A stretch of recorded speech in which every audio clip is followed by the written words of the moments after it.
जाली। भाई गुरदास जी कहते बाबा फरीद जी ने पूछा सी है कोयल किस गुनाह करके तू काली हो गई? तू जवाब दिता सी मैं प्रीतम तो विछोड़ा हो गया, बस उस विछोड़े कारण मेरा रंग काला हो गया। भाई गुरदास जी कहते कोयल एक सवाल मेरा भी है तेरे ते, तेरा रंग काला प्रीतम तो बिछड़ गई है, पर तू बोलती बड़ा मिठा है, तेरी बोली बड़ी प्यारी है, तू एक कितों सीख गई है? भाई गुरदास जी कहते कोयल ने जवाब दिता कोयल अंब परीत है मिल बोल सरोती। कोयल कहती मैं अंबां दे कोल रहना पसंद करती हाँ, ते अंब मिठे हैं, मिठे अंबां तो मैं मिठा बोलना सीख गई। भाई गुरदास जी कहते हो सीखा कोयल मिठे अंबां दे कोल रह के मिठा बोलन सीख गई। तेरा प्रीतम प्यारा ते मिठ बोलड़ा तू उस तो नहीं कुछ सीखेगा।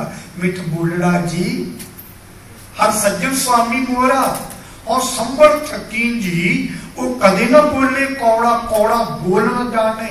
पूर्ण भगवान ने औगण को ना चितारे जे सिख अज कुरखत बोलदा है गाली गलोच करदा है दूसरे नूं ते समझना मिठ बोलड़े नूं हाले इसने जानिया ही नहीं है। भाई गुरदास जी कहते ने मोर की कूक तो ये सीखना है असी मिठ बोलड़े बणीए, प्यार दे नाल दूसरे नूं असी समझाइए। पंख मोर दे पंख सुंदर हैं। भाई गुरदास जी कहते मनुख दे हर कर्म भी चंगे होने चाहिए हैं। कर्म होवे सतगुर मिले बूझे विचारा, नाम बखाने सुने नाम नामे व्यवहारा। साडे कर्म जिस तरह मोर दे पंख सुंदर हैं, साडे जीवन के कर्म बड़े चंगे होने चाहिए हैं। माड़े कर्म कभी भी असी ना करिए। मोर दे पंखा तो भाई गुरदास जी कहते ये सीखना है असी। सर्वांग मोर दे सारे अंग सुंदर है। भाई गुरदास जी कहते मनुख दे जीवन का हर पहलू ही चंगा होना चाहिए। भावें वो धार्मिक होवे या राजनीतिक होवे, भावें वो व्यवहारक होवे या परिवारक होवे, मनुख के जीवन का हर पहलू ही चंगा होना चाहिए है।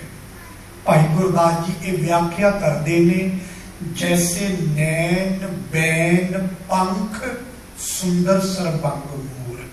अगली अति पंक्ति विच भाई गुरदास जी कहते ताकि पग और देख दुख ना विचारिए छोड़ अगुण चलिए। जे मोर दे पैर बद सूरत है। भाई गुरदास जी कहते पैरों वाल देखो ही ना तुसी, पैरों को लेना ही की है। उसके नेत्रा तो सीखो, उसकी बोली तो सीखो, उसके पंखा तो कुछ सीखो। ताकि पग और देख दुख ना विचारिए।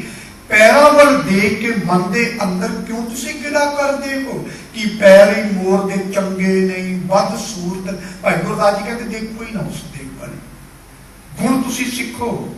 भाई गुरदास जी इस पंक्ति की व्याख्या कर रहे ने सांझ करीजै गुणा टेड़ी छोड़ अवगुण चलिए। और दूसरी दलील बड़ी सुंदर दी भाई गुरदास जी ने कहते संदल सुगंध अत कोमल कमल जैसे कंटक बलोक नाहे अवगुण उरतारिए। संक्षेप विच कहांगा संदल अरबी भाषा तो आया अखर इसका भाव है चंदन। संदल सुगंध अत कोमल कमल जैसे। चंदन के अंदर चार बड़े बड़े गुण होंगे ने।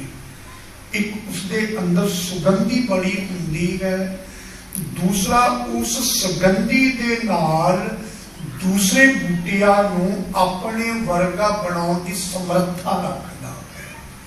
चंदन की तासीर बड़ी ठंडी होंगी है। तीसरा गुण ते चंदन बड़ा कोमल होंदा है कमल के फुल की तरह। भाई गुरदास जी कहते ये चार गुणा तो असी गुण सीखने हैं।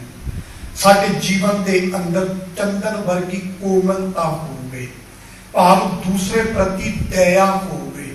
दया जिसके जीवन विच होवे ਉਹੀ ਮਨੁੱਖ ਵੰਡ ਛਕਣ ਦਾ ਸੁਭਾਅ ਰੱਖਦਾ ਹੈ।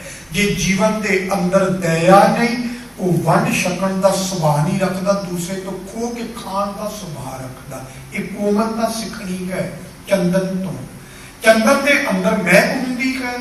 ਸਾਡੇ ਜੀਵਨ ਦੇ ਅੰਦਰ ਵੀ ਗੁਰੂ ਦੇ ਬਚਨਾਂ ਦੀ ਮਹਿਕ, ਗੁਰੂ ਦੇ ਨਾਮ ਦੀ ਮਹਿਕ ਹੋਵੇ ਤੇ ਇਤਨੀ ਪ੍ਰਬਲ ਹੋਵੇ, ਉਸ ਮਹਿਕ ਦੇ ਨਾਲ ਅਸੀਂ ਦੂਸਰੇ ਨੂੰ ਵੀ ਵੈਸਾ ਬਣਾ ਸਕੀਏ।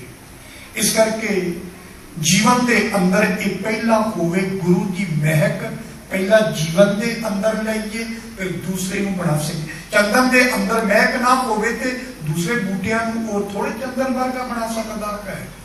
ਇਸ ਕਰਕੇ ਪਹਿਲਾਂ ਸਾਡੇ ਜੀਵਨ ਦੇ ਅੰਦਰ ਗੁਰੂ ਦੀ ਸਿੱਖਿਆ ਹੋਵੇ, ਪ੍ਰਥਮੇ ਮਨ ਪਰ ਬੋਧੇ ਆਪਣਾ ਪਾਛੇ ਅਵਰੇ ਜਾਵੇ, ਫਿਰ ਦੂਸਰੇ ਨੂੰ ਆਖੇ।